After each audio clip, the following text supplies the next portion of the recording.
Programang ito ay rated SPG, striktong patnubay at gabay ng magulang ang kailangan. Hindi pinahalagahan ni Marites ang ginawang sakripisyo sa kanya ni Tinding.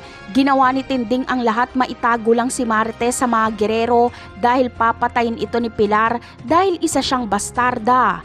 Pero noong malaman ito ni Marites ay sinisi niya pa si Tinding at si Marites mismo ang pumunta sa mga gerero para ipagsigawan na anak siya ni Don Gustavo. Akala ni Marites ay siya ang magiging daan para matapos na ang kaguluhan dahil pamilya din ng mga gerero si Tanggol. Nalimutan na ata ni Marites na pinatay ni Miguelito si David. Ang paglantad ni Marites sa mga gerero ay isang napakalaking pagkakamali dahil ginulo niya lang ang mga gerero. Salot at kahihiyan ng turing ng mga gerero kay Marites. Alam naman natin na gagawin ng mga gerero ang lahat, wag lang madungisan ang kanilang pangalan.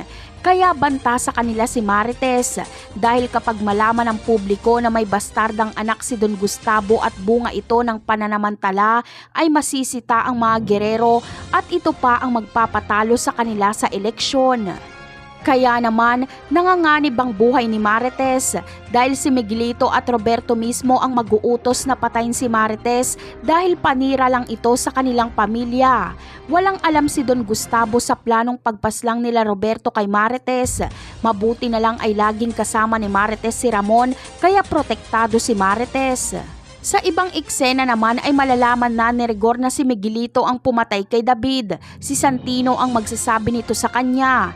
Hindi maniniwala si Rigor kaya kapag makita niya si Miguelito ay diretsahang tatanungin niya ito. At dahil mayabang si Miguelito at akala niya ay kaya niya lahat, ay aaminin niya ito at sasabihing malaki ang atraso sa kanya ni David kaya niya ito pinatay. Ano kaya ang gagawin ni Rigor dito?